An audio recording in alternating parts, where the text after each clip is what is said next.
대표 유형 1번 문제 풀도록 하겠습니다. 자, 다음 중 공범에 대한 설명으로 옳지 않은 것은 모두 몇 개인가 이렇게 되어 있는데, 이게 이쪽에 나와 있는 문제들은 다 뭐냐면 대항범과 관련된 문제예요. 그래서 대항범에는 양쪽 모두 처벌 규정이 있어야 이제 처벌하는 거고, 어떤 경우에는 이제 한쪽은 처벌하지만 한쪽은 처벌하지 않는 규정이 있을 수가 있고, 그 다음은 이제 우리가 이 양형과 관련돼 가지고요, 둘 다 같이 처벌하는 경우가 있고, 또 좀 형을 좀 나눠 가지고 처벌하는 경우들도 있고, 이제 이쪽과 관련된 판례들이 나오겠습니다. 자, 가를 보시면은요, 변호사가 변호사 아닌 자에게 고용이 돼가지고 법률사무소를 개설 운영하는 행위에 관해서 이제 거기에 관여를 했다는 거예요. 그러니까 요즘에 이제 뭐 변호사들이 이제 많으니까 이제 돈 많은 사람들이 이제 변호사를 고용해가지고 이제 법인을 만들어가지고 이제 이렇게 또 하는 그런 행위들이 또 나타나는 것들이 있죠. 그래서 이제 이러한 것들이 이제 사회 문제 되면서 이제 사례가 나오는 건데, 이러한 관련 행위가 형법 총칙상의 교사 방조에 해당될 경우에 교사 방조가 되는데, 누가 교사 방조를 한다는 거예요? 변호사가 이제 이렇게 해봅시다. 돈 많은 사람 사무장한테 이렇게 합시다. 이렇게 해가지고 갔을 때 이 변호사를 변호사법 위반죄 공범으로 할 수 있는 거냐? 자, 변호사법 위반죄는 여러분 변호사가 처벌받는 게 아닙니다. 변호사가 아닌 사람이 변호사의 행위를 하면서 이제 변호사법으로 처벌을 받는 거기 때문에, 자, 이 경우는 만약에 이제 예를 들어서 이 사람을 사무장이라고 한다면 이 사무장과 변호사가 짝짝꿍 해가지고 이제 이런 행위를 하는 거예요. 법률사무소를 만들어가지고 하는 경우에요. 그런데 변호사는 어찌됐든 간에 남한테 고용이 되었든지 어쨌든지 간에 뭐 하면 돼요?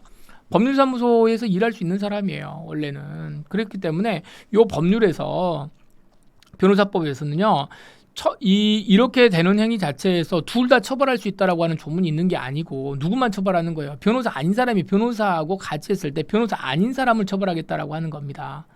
그에 따라서 여기서 이 변호사를 공범으로 처벌할 수 있느냐? 처벌할 수 없어요. 처벌하는 규정이 없어요. 그러니까 물론 비난 가능성은 있을 수가 있죠. 야, 변호사 네가 똑바로, 네가 스스로 자격증도 있고 하니까 네가 해야지 왜 이렇게 돈 많은 사람들한테 고용돼 가지고 이런 식으로 일을 하느냐라고 해서 비난할 수는 있을런지 모르지만, 이 사람을 처벌할 수 있는 규정이 없어요. 공범으로 처벌할 수 있는 규정이 없고, 이게 이제 뭐니까, 이게 이런 이제 범죄의 유형상으로 놓게 되면 대항범이거든요. 대항범. 그래서 어떻게 된다? 둘 다 있는, 그러니까 누가 꼬시는 사람이 있고 변호사가 있어야 이 죄가 성립이 되지 않겠습니까? 네, 그런데 변호사는 처벌하는 규정이 없기 때문에 처벌할 수 있다 그랬으니까 여기는 틀렸고요.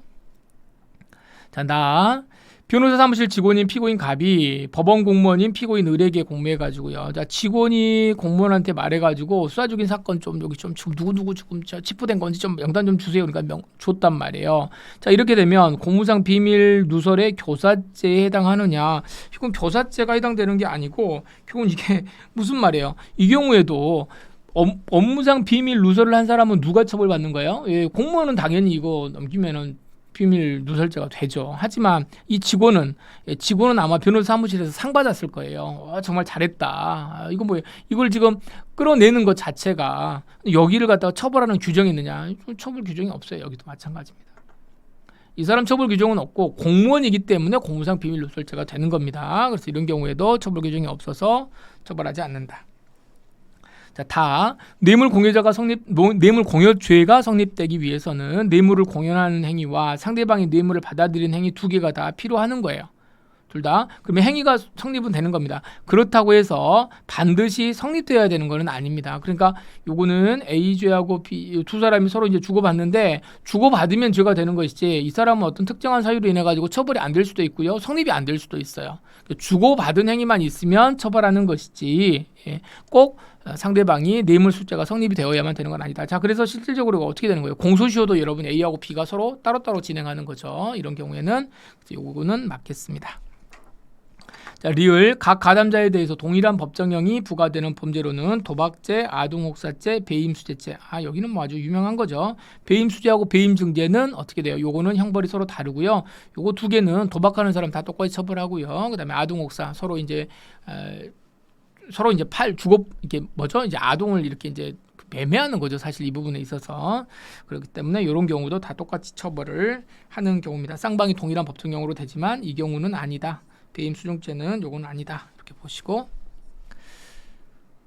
자, 피고인이 의약품을 판매할 수 없는 갑이 판매 목적으로 의약품을 취득한다는 정을 알면서 갑에게 의약품을 공급해 줍니다. 그럼 요 피고인은 뭐라는 거예요? 이 사람은 공급책이죠. 물건을 그냥 파는 사람이에요. 물건 파는 사람인데 저 상대방이 판매 목적으로 의약품을 취득하는 게 아니고 다른 데다가 지금 쓸 거라고 하는 사실을 이미 알고 있음에도 불구하고 이거를 갖다가 이렇게 이제 해준 거죠. 물론 이제 이 사람은 의약품을 취득한다는 다른 목적으로 사는 거기 때문에 당연히 약사법 위반이기는 하지만 이 사람도 뭐라는 거냐면 똑같습니다. 처벌 규정이 없어요.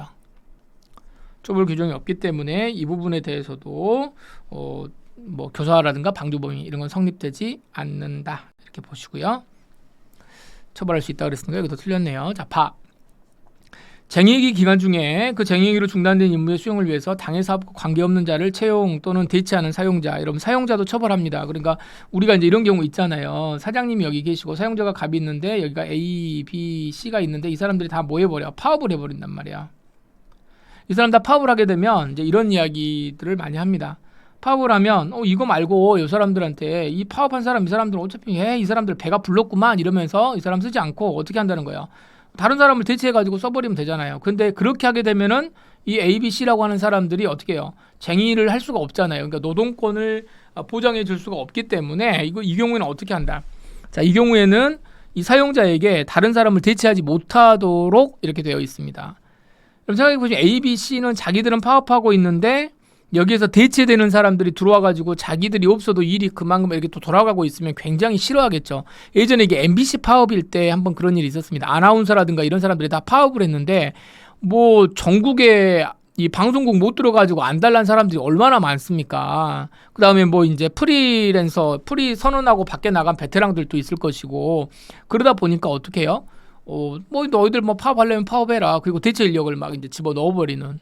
그러면 실질적으로 이제 파업을 한다고 하는 것 자체가 일손을 놓음으로써 뭔가 자기들의 의견을 주장을 하는 건데 그걸 어떻게 할 수가 없잖아요. 그 어떤 자기들이 의도한 바를 이룰 수가 없잖아요. 그러다 보니까 이제 이런 법을 만든 거죠. 그래서 이 사용자한테 이제 처벌하는 건데 중요한 거는 이 대체되는 자입니다. 대체되는 자. 요 대체되는 자도 너희들이 양심이 있으면 안 해야지 말이야. 지금 안에 있는 사람들이 그 나름대로 대의를 품고 뭔가 지금 내부에서 뭔가 일이 잘못되어 가고 있기 때문에 이걸 지금 파업을 하는 건데 너희들이 들어와가지고 일을 그런 식으로 계속 해버리면 되겠느냐. 그래서 이 사람들도 같이 사용자와 같이 처벌해야 되는 거 아니냐라고 이제 생각할 수 있죠. 예. 뭐 이 사람들이 뭐 같이 할 수도 있고 뭐 내가 할게요 뭐 이러면서 교사도 할 수도 있고 이렇게 하는 건데 여기도 마찬가지예요. 대체되는 자에 대해서는요. 이 사람 이게 좀 취직 못 해가지고 좀 안달인 사람인데 들어가가지고 뭐 임시직으로 들어가는 건데 뭐 이거 이 사람들까지 처벌하면 안 되는 거죠. 그래서 여기에 대해서도 여러분 처벌 규정이 없습니다. 여기에 대해서도 그래서 이런 분들한테도 이런 분들까지 같이 처벌하는 것은 안 된다. 처벌할 수 없다. 이거 날리시면 됩니다. 그러면 뭐 다 거의 다 틀린 것 같은데요. 다만 이게 맞고 나머지는 옳지 않은 것은 몇 개인가니까 가나라마파 5개네요. 오, 엄청 많네요. 답은 4번입니다.